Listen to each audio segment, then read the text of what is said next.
பிஜேபியோடு கூட்டணி சேர்ந்திருந்தாலும் பிஜேபி பெயரை சொன்னால் தமிழ்நாட்டில் மக்கள் யாரும் அதிமுகவுக்கு ஓட்டு போட மாட்டார்கள். மோடி கடந்த 10 ஆண்டு காலமாக அல்லது கடந்த 5 ஆண்டு காலமாக தமிழ்நாட்டுக்கு செய்தது பூரா துரோகம் துரோகம் துரோகம்.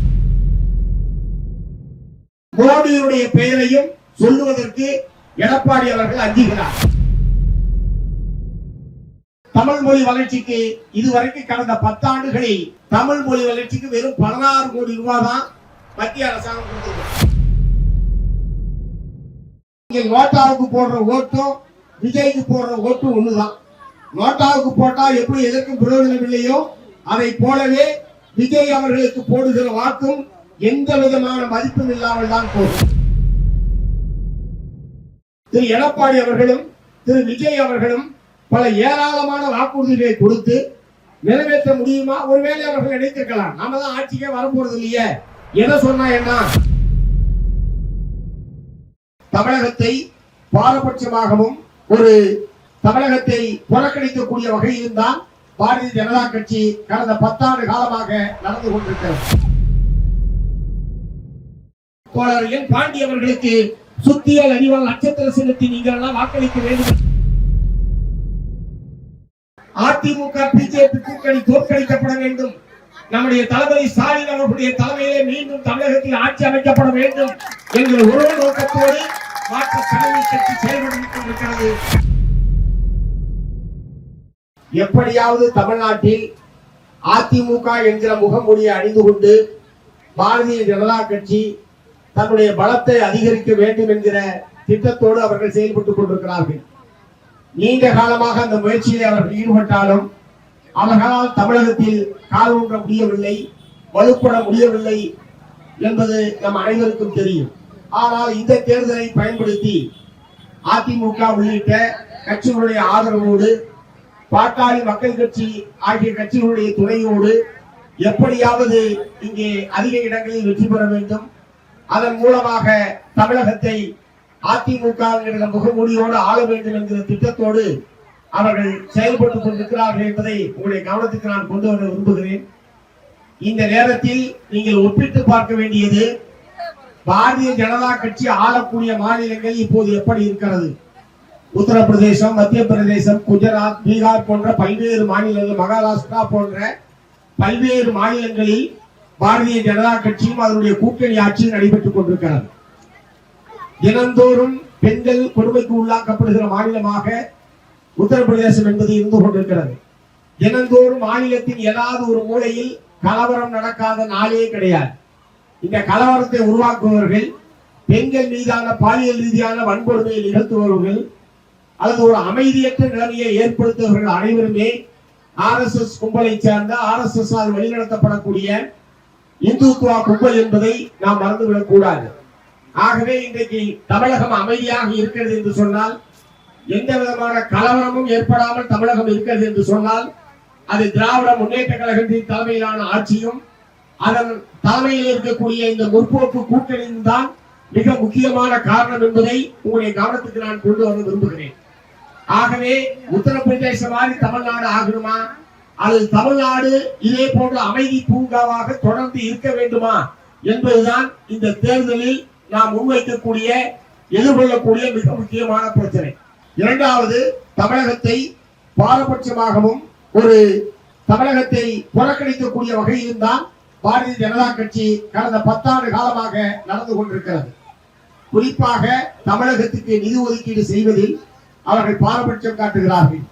பிஜேபி ஆளக்கூடிய மாநிலம் என்றால் அங்கே வாரி வழங்குவதும், பிஜேபி அல்லாத திமுக உள்ளிட்ட கம்யூனிஸ்ட் கட்சிகள் உள்ளிட்ட மாநில அரசாங்கங்கள் என்றால் அங்கே நிதி ஒதுக்கீடு செய்வதில் மிக குறைவான நிதியை ஒதுக்குவதும், தமிழ்நாட்டுக்கு தேவையான வளர்ச்சி திட்டங்களுக்கு அனுமதி தர மறுப்பது, ஆளுநர்கள் மூலமாக தமிழ்நாடு சட்டமன்றம் நிறைவேற்றக்கூடிய சட்டங்களை எல்லாம் அனுமதி தராமல் ஒப்புதல் தராமல் இழுத்தடிப்பது அல்லது கிடப்பிலே போடுவது போன்ற எந்த அளவுக்கு தமிழ்நாட்டுக்கு தொந்தரவு செய்ய முடியுமோ, தமிழ்நாட்டுக்கு எதிராக செயல்பட முடியுமோ அவ்வளவையும் செய்துவிட்டு அவர்களை தோளிலே தூக்கி கொண்டு அதிமுக இப்போது தேர்தல் களத்திலே நின்று கொண்டிருக்கிறார். இப்ப நான் இப்ப எல்லா கட்சியுடைய தலைவர்களுடைய பெயரையும் சொன்னேன், எல்லா கட்சியையும் சொன்னேன். எடப்பாடி பழனிசாமி அவர்கள் பிரச்சாரம் செய்து கொண்டிருக்கிறார். தப்பித்தவரை கூட பாரதிய ஜனதா கட்சியுடைய ஆதரவு பெற்ற வேட்பாளர் என்று எடப்பாடி பழனிசாமி அவர்கள் தப்பித்தவரை கூட சொல்வதில்லை. ஏனென்றால் அப்படி சொன்னால் தமிழ்நாட்டில் ஓட்டு கிடைக்காது என்றது அவருக்கே தெரியும். பிஜேபியோடு கூட்டணி சேர்ந்திருந்தாலும் பிஜேபி பெயரை சொன்னால் தமிழ்நாட்டில் மக்கள் யாரும் அதிமுகவுக்கு ஓட்டு போட மாட்டார்கள் என்று தெரிந்திருக்கிற காரணத்தினாலேதான் அவர்கள் பிஜேபி என்கிற பெயரை உச்சரிப்பதற்கு தயாராக இல்லை. அல்லது மோடியை சொன்னால் ஓட்டு கிடைக்குமா என்று சொன்னால் மோடி கடந்த 10 ஆண்டு காலமாக அல்லது கடந்த 5 ஆண்டு காலமாக தமிழ்நாட்டுக்கு செய்தது பூரா துரோகம் துரோகம் துரோகம் என்று இருக்கிற காரணத்தினாலேதான் மோடியுடைய பெயரையும் சொல்லுவதற்கு எடப்பாடி அவர்கள் அஞ்சுகிறார். அதை போலவே தமிழ்நாட்டுடைய மொழி வளர்ச்சி, மொழி திணிப்பு, இந்தி மொழியை திணிப்பது, தமிழ் மொழி வளர்ச்சிக்கு இதுவரைக்கும் கடந்த 10 ஆண்டுகளில் தமிழ் மொழி வளர்ச்சிக்கு வெறும் 16 கோடி ரூபாய் தான் மத்திய அரசாங்கம் கொடுத்திருக்காங்க.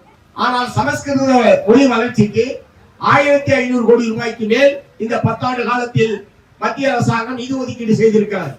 ஆகவே ஒரு கண்ணில் வெண்ணெய் மற்றொரு கண்ணில் சுண்ணாம்பு என்று நம்முடைய முன்னோர்கள் சொன்னதை போலத்தான் தமிழ்நாட்டுக்கு சுண்ணாம்பை வழங்கிவிட்டு பிஜேபி ஆளக்கூடிய மாநிலங்களுக்கெல்லாம் வெண்ணெயை வழங்கக்கூடிய அரசாங்கமாக பாரதிய ஜனதா கட்சி அரசாங்கம் செயல்பட்டுக் கொண்டிருக்கிறது. இப்படி தமிழ்நாட்டுக்கு எதிரான ஒரு கட்சியோடு கூட்டணி சேர்ந்து கொண்டு அதிமுக இப்போது தேர்தல் களத்திலே இருக்கிறது. ஆகவே அதிமுகவுக்கு நீங்கள் போடக்கூடிய ஒவ்வொரு ஓட்டும் பிஜேபிக்கு போடுவதாகத்தான் எடுத்துக் கொள்ளப்படும்.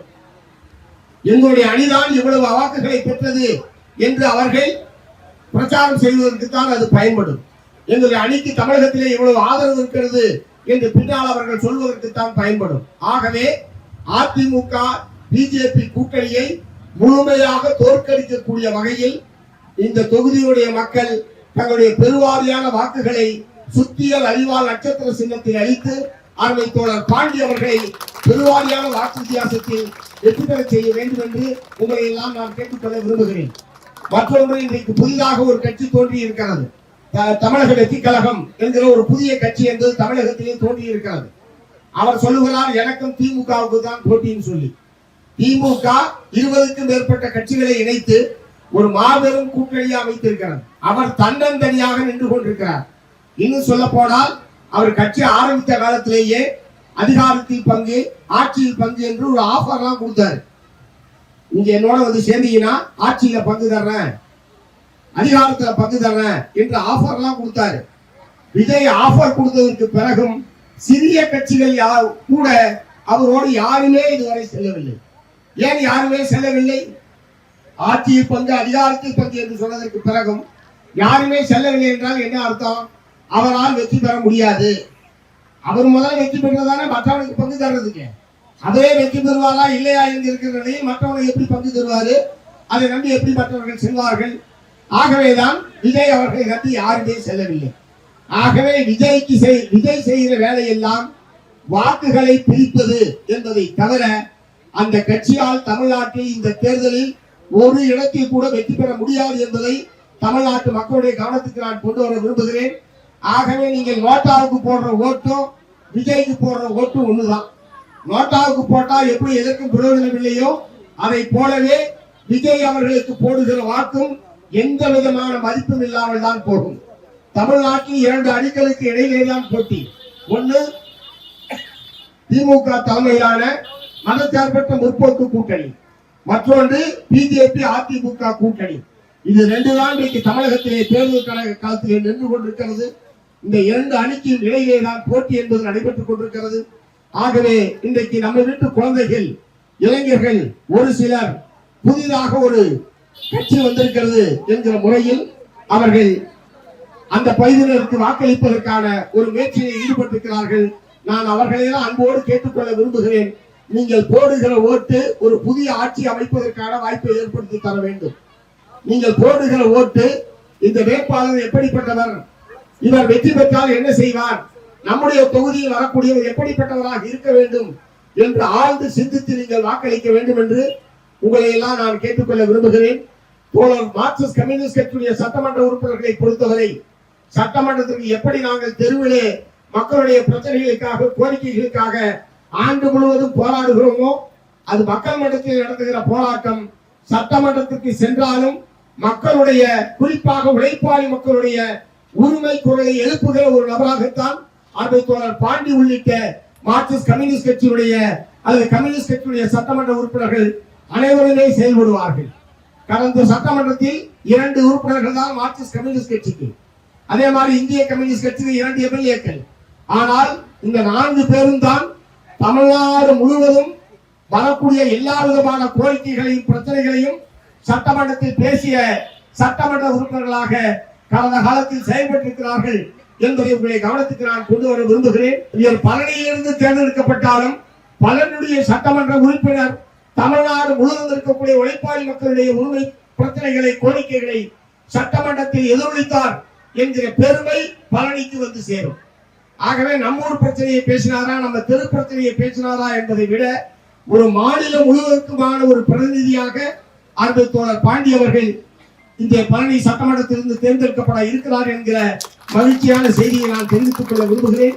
நம்முடைய திராவிட முன்னேற்ற கழகம், விடுதலை சிறுத்தைகள் கட்சி, மறுமலர்ச்சி திராவிட முன்னேற்ற கழகம், தேசிய முற்போக்கு திராவிட கழகம் உள்ளிட்ட இதில் இடம்பெற்றிருக்கிற பல்வேறு இஸ்லாமிய மக்களை பிரதிநிதித்துவப்படுத்தக்கூடிய பல்வேறு இஸ்லாமிய கட்சிகள், இவர்கள் அனைவருமே இன்றைக்கு இந்த அணியிலே ஒரே மனிதனாக நின்று தமிழகத்திலே மீண்டும் தளபதி ஸ்டாலின் அவர்களுடைய தலைமையிலே தமிழ்நாட்டிலே மீண்டும் ஒரு ஆட்சி அமைக்க வேண்டும் என்கிற ஒரே நோக்கத்தோடு நாம் அனைவரும் செயல்பட்டுக் கொண்டிருக்கிறோம்.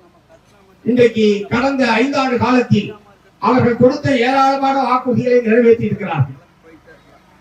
குறிப்பாக பெண்களுக்கு மிக அதிகமான திட்டங்களை நிறைவேற்றிய அரசாக, ஆட்சியாக திராவிட முன்னேற்ற கழகத்தினுடைய கடந்த 5 ஆண்டு கால ஆட்சி இருந்திருக்கிறது என்பதை நீங்கள் அனைவரும் அறிவீர்கள். இப்போது வெளியிடப்பட்டிருக்கிற தேர்தல் அறிக்கை என்பது மிக முக்கியமானது. 2026ஆம் ஆண்டு சட்டப்பேரவை தேர்தலுக்கு திராவிட முன்னேற்ற கழகம் 525 வாக்குறுதிகள் அடங்கிய ஒரு தேர்தல் அறிக்கையை அவர்கள் வெளியிட்டிருக்கிறார்கள். நீங்கள் அனைவரும் கட்டாயம் படிக்க வேண்டும் என்று உங்களை நான் கேட்டுக்கொள்ள விரும்புகிறேன். அதில் மிக முக்கியமாக இல்லத்தரசி திட்டம் என்று சொல்லி ஒவ்வொரு குடும்ப தலைவர்களுக்கும் 8000 ரூபாய் கூப்பன் வழங்குவோம் என்கிற ஒரு புதிய திட்டத்தை மாண்புமிகு முதலமைச்சர் அவர்கள் அறிவித்திருக்கிறார்கள். அதாவது பொருளை கொடுக்கிறேன் என்பதற்கு பதிலாக நாங்கள் கூப்பனை கொடுக்கிறோம். உங்களுக்கு எது தேவையோ, நீங்கள் உங்களுக்கு எந்த பொருளின் மீது விருப்பம் இருக்கிறதோ அதை நீங்கள் விரும்பிய கடையில் இந்த கூப்பனை கொடுத்து பெற்றுக் கொள்ளலாம் என்கிற முறையில் இந்த திட்டம் என்பது மிக அருமையான ஒரு திட்டம். ஏனென்றால் ஏற்கனவே நம்ம வீட்டுல கிரைண்டர் இருக்கும், திரும்ப ஒரு கிரைண்டர் கொடுக்குறேன்னு சொன்னா 2 கிரைண்டர் வச்சுட்டு என்ன பண்றதுன்ற பிரச்சனை வரும்.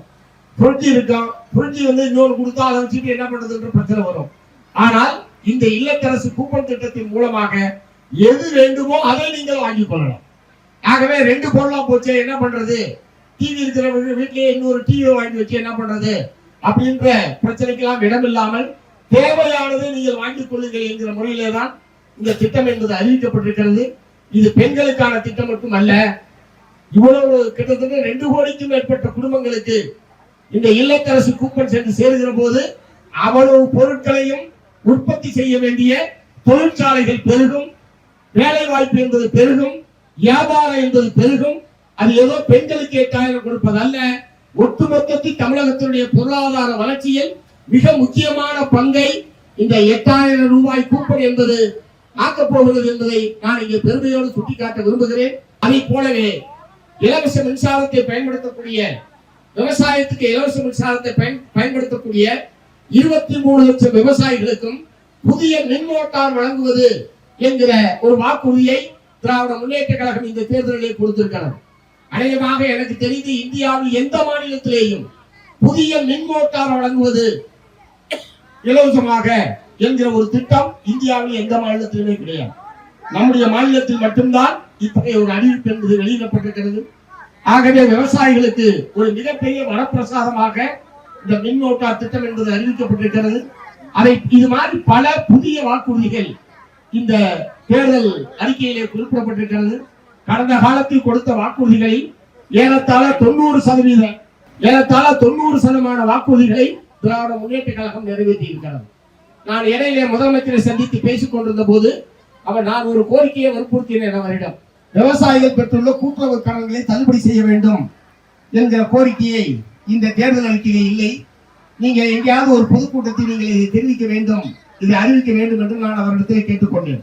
அப்போது முதலமைச்சர் சொன்னது, அண்ணா இந்த தேர்தல் அறிக்கை, இப்போது வெளியிடப்பட்டிருக்கிற தேர்தல் அறிக்கையை 100% நிறைவேற்ற வேண்டும் என்கிற நோக்கத்தோடு தான் நாங்கள் வெளியிட்டிருக்கிறோம். மாநில அரசாங்கத்துடைய அதிகாரத்துக்கு உட்பட்டு, மாநில அரசுடைய நிதி நிலைமைக்கு உட்பட்டு எதை நிறைவேற்ற முடியுமோ அதை மட்டும்தான் நாங்கள் வாக்குறுதியாக கொடுத்திருக்கிறோம். இந்த விவசாய கடன் தள்ளுபடி என்பது கூட்டுறவு அமைப்புகள் எல்லாம் இப்போது மத்திய அரசாங்கத்துடைய கட்டுப்பாட்டில் சென்று விட்டது. மத்திய அரசாங்கம் அனுமதி தராமல் நம்மால் கூட்டுறவு கடனை தள்ளுபடி செய்ய முடியாது. ஆகவேதான் அந்த கோரிக்கையை நாங்கள் வைக்கவில்லை. அதற்கு பதிலாகத்தான் இந்த இலவச மின் மோட்டார் என்கிற கோரிக்கையை, வாக்குறுதியை நாங்கள் வழங்கி இருக்கிறோம். நிச்சயமாக நீங்கள் சொன்னதை நான் கவனத்தில் எடுத்துக் கொள்கிறேன். ஏதாவது ஒரு சந்தர்ப்பம் வாய்ப்பு இருக்கிறது என்று சொன்னால் அதையும் நிறைவேற்றுவோம் என்று முதலமைச்சர் அவர்கள் தெரிவித்தார்கள். அந்த மொத்த வாக்குறுதியை நான் படித்தேன். அனைத்துமே முதலமைச்சர் சொன்னதை போல நிறைவேற்றுவதற்கு சாத்தியமான வாக்குறுதிகளை மட்டும்தான் திராவிட முன்னேற்ற கழகம் இந்த முறை வழங்கி இருக்கிறது. ஆனா வேற ஒருத்தர் ஒரு வாக்குறுதி சொல்லியிருக்காரு. மாமன் சீர் என்ற பேர்ல பிறக்கிற குழந்தைக்கு பூரா ஒரு பவுன் மோதிரம்னு ஒரு ஆள் அடிச்சு விட்டான். பவுன் இப்பயே 1.25 லட்சம் ரூபாய் விற்குது. இப்பயே நம்ம பிள்ளைங்க எல்லாம் தகரத்துல போடலாமா அல்லது வெள்ளியில வாங்கலாம்னா வெள்ளி கிலோ பல லட்சம் ரூபாய் வித்து இருக்கலாம். இன்னமும் விலை ஏறுமே தவிர குறையறதுக்கு வாய்ப்பே இல்லை. ஒவ்வொரு குழந்தைக்கும் ஒரு பவுன் மோதிரம் போடுறது மாமன் சீருன்னா தமிழ்நாட்டு பட்ஜெட் இல்ல, தென் மாநிலத்துடைய மொத்த தொகையை கொண்டு வந்து போட்டாலும் ஒரு பவுன் மோதிரம் எல்லா குழந்தைக்கெல்லாம் கொடுக்க முடியாது. அதனுடைய நோக்கம் என்ன? அப்ப ஏன் அந்த வாக்குறுதியை சொல்றாரு? ஏதாவது இல்லாத பொல்லாத சொல்லி, பொய்யான வாக்குறுதியை சொல்லி எப்படியாவது வாக்குகளை பெற வேண்டும் என்கிற தீய நோக்கத்தோடு தான் விஜய் போன்றவர்கள் நடைமுறை சாத்தியமற்ற இத்தகைய கோரிக்கைகளை உங்கள் மத்தியிலே கொடுத்து ஏமாற்றிக் கொண்டிருக்கிறார்கள். நீங்கள் திமுகவினுடைய வாக்குறுதியை நீங்கள் படித்து பாருங்கள். திராவிட முன்னேற்ற கழகத்தினுடைய தலைவர்களோடு நீங்கள் உரையாடுங்கள். இதுக்கெல்லாம் எப்படி வருவாய் வரும், எப்படி செய்ய முடியும் என்பதற்கான எல்லா பதில்களையும் அவர்கள் வைத்திருப்பார்கள். ஆனால் திரு எடப்பாடி அவர்களும் திரு விஜய் அவர்களும் பல ஏராளமான வாக்குறுதிகளை கொடுத்து நிறைவேற்ற முடியுமா? ஒருவேளை அவர்கள் நினைத்திருக்கலாம், நாம தான் ஆட்சிக்கே வரப்போறது இல்லையே, எதை சொன்னா என்ன என்கிற முறையில் 2 பேரும் இந்த மாதிரி வாக்குறுதியை கொடுத்திருக்காங்களான்னு தெரியல. ஆகவே தேர்தல் அறிக்கை என்பதும் இந்த தேர்தலில் மிக முக்கியமான விவாதிக்கப்படக்கூடிய ஒரு பிரச்சனையாக இன்னைக்கு தமிழகத்திலே மாறி இருக்கிறது என்பதை உங்களுடைய கவனத்துக்கு நான் கொண்டு வர விரும்புகிறேன். ஆகவே கடந்த காலத்தில் செய்த சாதனை, வருங்காலத்தில் செய்ய இருக்கிற, நிறைவேற்ற இருக்கிற வாக்குறுதிகள். மூன்றாவது, மார்க்சிஸ்ட் கம்யூனிஸ்ட் கட்சி இடதுசாரிகள் சட்டமன்றத்தில் இடதுசாரிகளுடைய பலம் அதிகரிப்பது என்பது, இடதுசாரி கட்சிகளின் சார்பில் சட்டமன்ற உறுப்பினர்களுடைய எண்ணிக்கை அதிகரிப்பது என்பது ஒட்டுமொத்த தமிழ்நாட்டு மக்களுடைய, உழைப்பாளி மக்களுடைய உள்ள குமுறல்களை, கோரிக்கைகளை உரிய இடத்தில் எடுத்து சொல்வதற்கான ஒரு நல்ல வாய்ப்பாக இடதுசாரி சட்டமன்ற உறுப்பினர்கள் அங்கே செயல்படுவார்கள் என்கிற உறுதியை நான் உங்களுக்கு அளிக்க விரும்புகிறேன். அதை போலவே இவரை திண்டுக்கல்காரன் நினைக்க வேண்டிய அவசியம் இல்லை. அடுத்த ஒரு சில நாட்களில் வீட்டை எங்க மாத்த போறாரு. பழனி தொகுதிக்குள் இருந்துதான் சட்டமன்ற உறுப்பினர் பணியை அவர் ஆற்றுவார் என்ற உறுதியையும் மார்க்சிஸ்ட் கம்யூனிஸ்ட் கட்சியின் சார்பில் உங்களுக்கு கொடுக்க விரும்புகிறேன். இந்த மாவட்டத்துடைய மார்க்சிஸ்ட் கம்யூனிஸ்ட் கட்சியுடைய மாவட்ட செயலாளராக 10 ஆண்டு காலம், இந்திய ஜனநாயக வாலிபர் சங்கத்துடைய மாவட்ட செயலாளராக, தமிழ்நாடு விவசாயிகள் சங்கத்துடைய மாவட்ட செயலாளராக, தமிழ்நாடு கரும்பு விவசாயிகள் சங்கத்துடைய மாநில பொதுச் செயலாளராக என்று சொல்லி ஏறத்தாழ கடந்த 40 ஆண்டுகளுக்கு மேலாக இந்த மாவட்டத்திலிருந்து அரசியல் பணி ஆற்றி வந்து இன்றைக்கு மாநில தலைவராக உயர்ந்திருப்பவர் தான் அருமை தோழர் பாண்டி என்பதை உங்களுடைய கவனத்துக்கு நான் கொண்டு வர விரும்புகிறேன். ஆகவே தமிழக சட்டமன்றத்தில் பலர்களின் குரல் மட்டுமல்ல, தமிழ்நாட்டினுடைய குரல் எதிரொலிப்பதற்கான ஒரு சிறந்த சட்டமன்ற உறுப்பினராக அருமை தோழர் பாண்டி அவர்கள் செயல்படுவார்கள். அந்த வாய்ப்பை நீங்கள் தவற விட்டுவிடக் கூடாது. தமிழ்நாட்டிலேயே மிக அதிகமான வாக்கு வித்தியாசத்தில் அருமை தோழர் பாண்டி வெற்றி பெற்றார் என்கிற செய்தியை நீங்கள் கொடுக்கக்கூடிய வகையில் மகத்தான வெற்றியை பெற்றுத் தருவதற்கு நம்முடைய மதசார்பற்ற முற்போக்கு கூட்டணியுடைய இடம்பெற்றிருக்கிற அனைத்து கட்சியினுடைய தலைவர்களும் நீங்கள் செயல்பட வேண்டும். மார்க்சிஸ்ட் கம்யூனிஸ்ட் கட்சி தமிழ்நாடு முழுவதும் இந்த மதசார்பற்ற கூட்டணியுடைய வெற்றிக்காக பாடுபட்டுக் கொண்டிருக்கிறது. அதிமுக பிஜேபி கூட்டணி தோற்கடிக்கப்பட வேண்டும். நம்முடைய தளபதி ஸ்டாலின் அவர்களுடைய தலைமையிலே மீண்டும் தமிழகத்தில் ஆட்சி அமைக்கப்பட வேண்டும் என்கிற ஒரு நோக்கத்தோடு மார்க்சிஸ்ட் கம்யூனிஸ்ட் கட்சி செயல்பட்டுக் கொண்டிருக்கிறது. ஆகவேதான் எங்களுக்கு 5 தொகுதி தான் என்றாலும் அது குறைவு என்றாலும் கூட இந்த அணியிலே தொடர்வது, இந்த அணியை வெற்றி பெற செய்வது, அதிமுக பிஜேபி கூட்டணியை தோற்கடிப்பது என்கிற கொள்கை பூர்வமான முடிவின் அடிப்படையிலே தான் தொகுதி குறைவாக இருந்தாலும் இந்த அணியிலே இருந்து போட்டியிடுவது, போராடுவது என்கிற முடிவை மார்க்சிஸ்ட் கம்யூனிஸ்ட் கட்சி மனப்பூர்வமாக எடுத்திருக்கிறது. ஆகவே இந்த 2026 சட்டப்பேரவை தேர்தலில் இனிமேல் நீங்கள் தலையிலாக நின்றாலும் பிஜேபி அதிமுக கூட்டணி தமிழகத்திலே வெற்றி பெற முடியாது. திமுக தலைமையிலான மதச்சார்பற்ற கூட்டணிக்குத்தான் தமிழகத்திலே வாய்ப்பு, திரும்ப அதற்குத்தான் வாய்ப்பு இருக்கிறது என்பதை வெளிப்படுத்தக்கூடிய வகையில் தோழர் என் பாண்டி அவர்களுக்கு சுத்தியல் அறிவால் நட்சத்திர சின்னத்தை நீங்கள் எல்லாம் வாக்களிக்க வேண்டும் என்று கேட்டு வாய்ப்புக்கு நன்றி கூறி நிறைவு செய்கிறேன். வணக்கம்.